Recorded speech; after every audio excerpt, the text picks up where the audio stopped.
श्रावण मास की शुरुआत हुई तो मंदिर की घंटियां जैसे पूरे गांव को जगा रही थीं।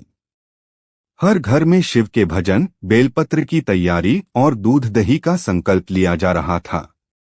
उस गांव में एक व्यक्ति था जो चुपचाप मंदिर की सीढ़ियों पर बैठा करता। न उसके पास सोने का भोग था, न महंगे वस्त्र, सिर्फ एक टूटी हुई माला, एक मटके में गंगाजल और आंखों में नमी। हर सोमवार वह नंगे पांव आता। गांव के लोग उसे पागल मानते थे। कहते, बूढ़े हो चले हो, भगवान क्या अब तुम्हें देखेंगे?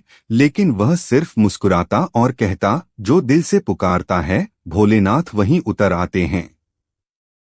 पहला सोमवार बीता, फिर दूसरा, फिर सातवां।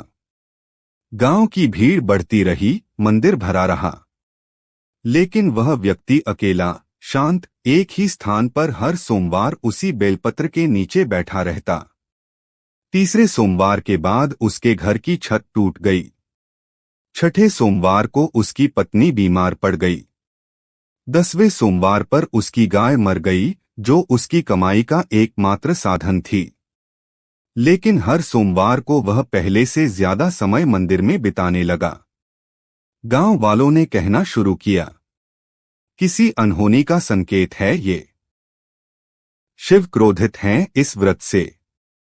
व्रत तो नियत से होता है, अंधे यकीन से नहीं।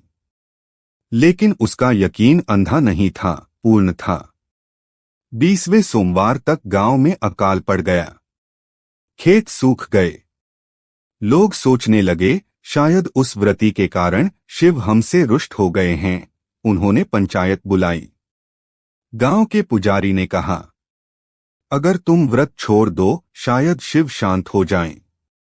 उसने केवल यही कहा, मैंने व्रत वरदान पाने के लिए नहीं रखा था, मैंने रखा था भगवान को पाने के लिए।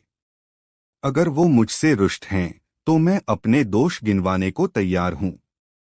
लेकिन अगर वो मुझसे प्रेम करते हैं, तो मैं अंतिम सोमवार तक उन्हें पुकारता रहूंगा। अगले कुछ हफ्तों में उसके घर में खाने के दाने भी नहीं बचे थे।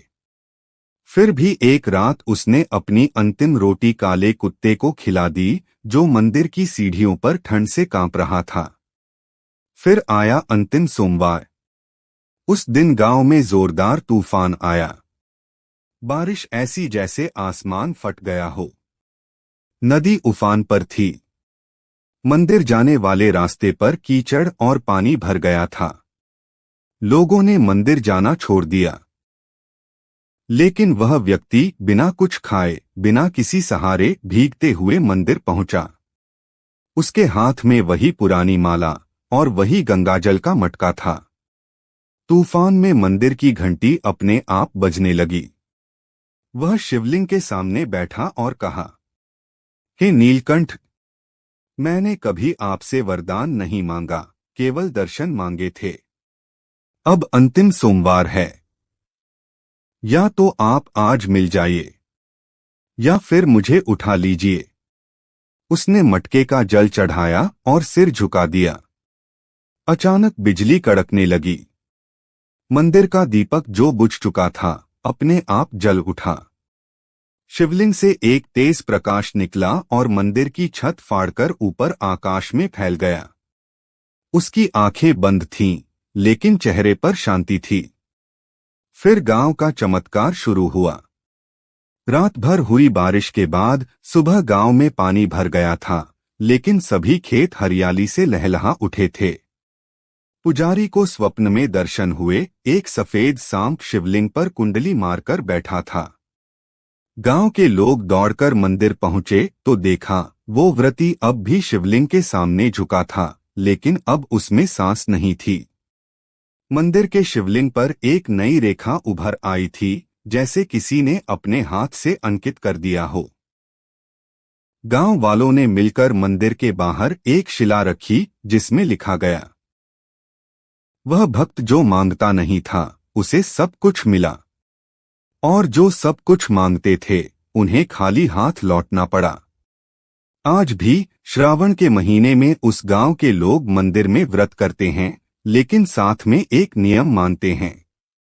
जब तक भक्ति में त्याग नहीं होगा तब तक शिव केवल प्रतीक रहेंगे। तो दोस्तों, श्रावण मास में आपको ये भगवान शिव से जुड़ी कथा कैसी लगी हमें जरूर बतलाएं, और इस चैनल पर पहली बार आप आए हैं तो आप इसे जरूर सब्सक्राइब कीजिए।